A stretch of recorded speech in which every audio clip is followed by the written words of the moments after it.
Good morning. It's 9:30, and I call this public hearing of the House Finance Committee to order. I'll start by having our senior committee legislative assistant, Lori Smith, call the roll. Chairman Samuelson, Present. Leave. Sapita Freites, Fleming, On leave. Gallagher, Here. Gungauer, Harris, On leave. Inglis, On leave. Kudrowski, On leave. Rab, On leave. Scott, On leave. Venkat, Here. Waxman. On leave. I thought I just saw him. He's here. I just gave him his.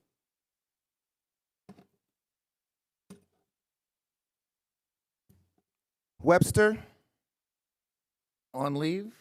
Rep Abney, Chairman Griner, On leave. DeVanzo, Leave. Fritz, Gatos, Leave. Jones, Leave. Kephart, Leave.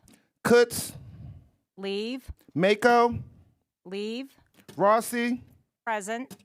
Rinkavich, Leave. Stamba, and Stender. Leave. Thank you. I appreciate all the members who are here today.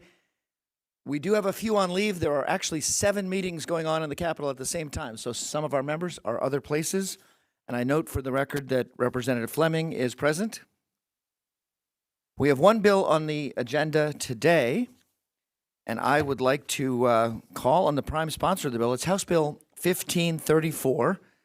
I'm hoping to have a vote on this bill next week, but I wanted to have a hearing to allow the committee members to discuss. The prime sponsor bill, Representative Hambidge from Montgomery County, will give us an explanation. It's to amend the child care tax credit. We had a child care tax credit that we enacted in 2022 for the very first time. And then in 2024, we tripled it. In last year's budget, we tripled the child care tax credit. And families can get up to $2,100 for a family with 2 children in child care. At certain incomes, they would get up to $2,100. At higher incomes, they might get up to $1,200. If they qualify for the federal child care tax credit, they could also get the Pennsylvania child care tax credit.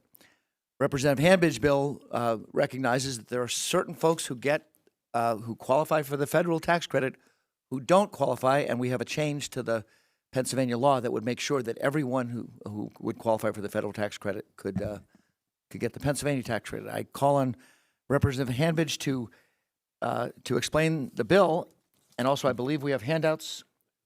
Everyone has a copy of handouts with some of the tax form that Representative Hambidge will be referring to.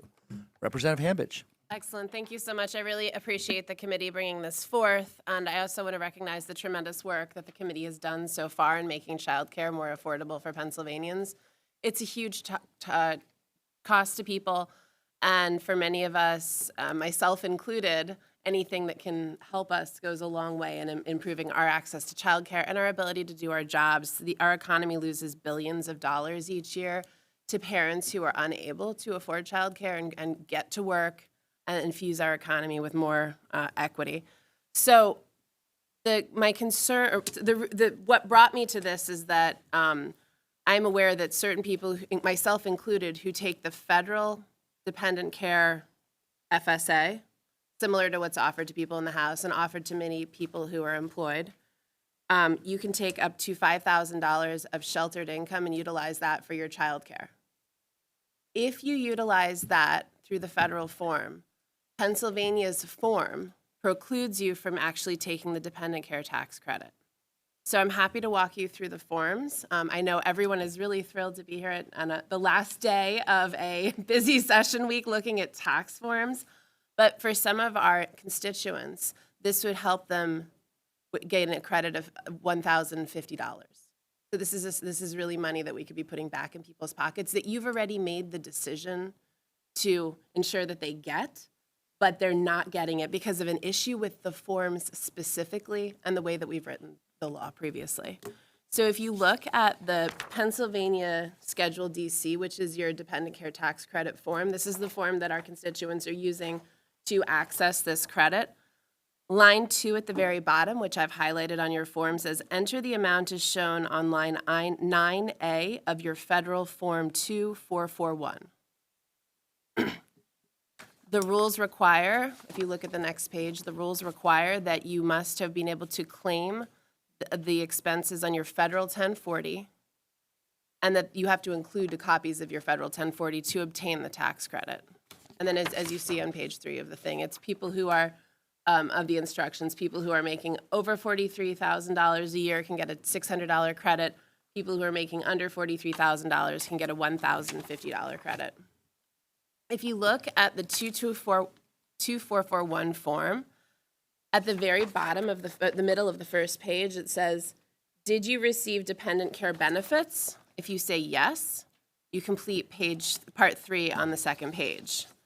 I've done a very sort of back of the envelope calculation. If you take the full dependent care benefit of $5,000 and you've got $10,000 in qualifying child care expenses, you go through the whole calculus, and basically at line 25, it says those are the benefits that the benefits that are allowed to you.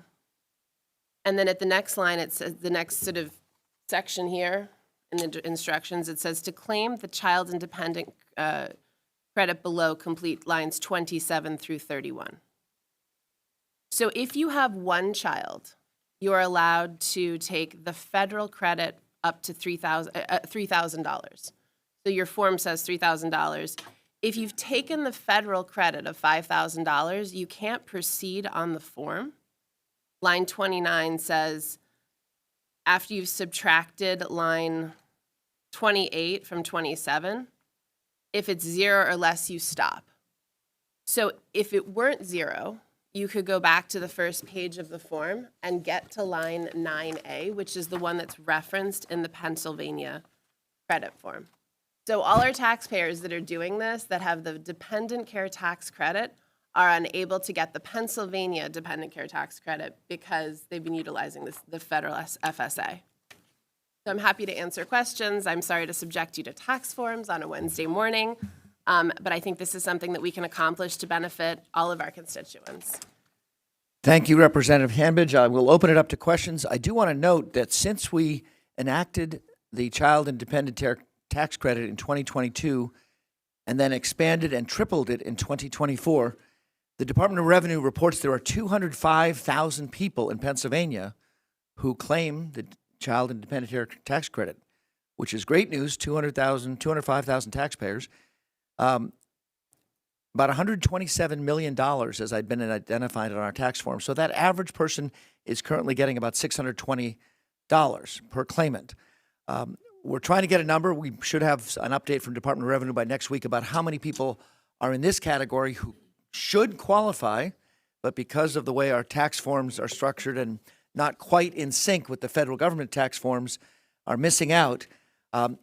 So that would depend on what the fiscal impact of this would be. Let's say it's 10,000 people across the state. That would be about $6.2 million. But we will have a better estimate from the Department of Revenue next week when we vote on the bill. Do we have any questions from any other member of the committee? Dr. Venkat? So first of all, thank you, Representative Hambidge. I appreciate, even though it's tax forms on a Wednesday morning, walking us through this.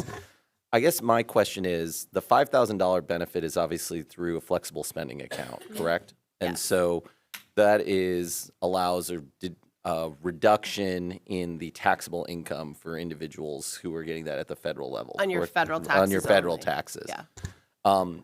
Walk me through, and I apologize if I'm not grasping this, the existing dependent care tax credit that we increased, and I certainly supported that.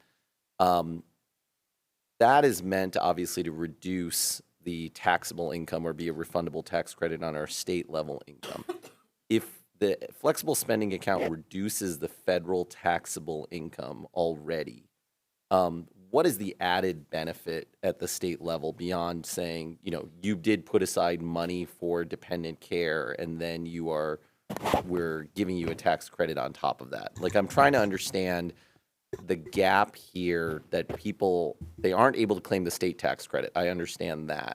But I'm trying to understand if they are getting a significant federal tax benefit in the reduction in their taxable income, what is the marginal benefit that we're expecting beyond just, you know, an additional tax credit for dependent care?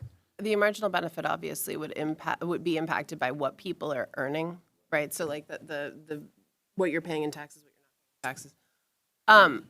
We've created two classes of people by forms only.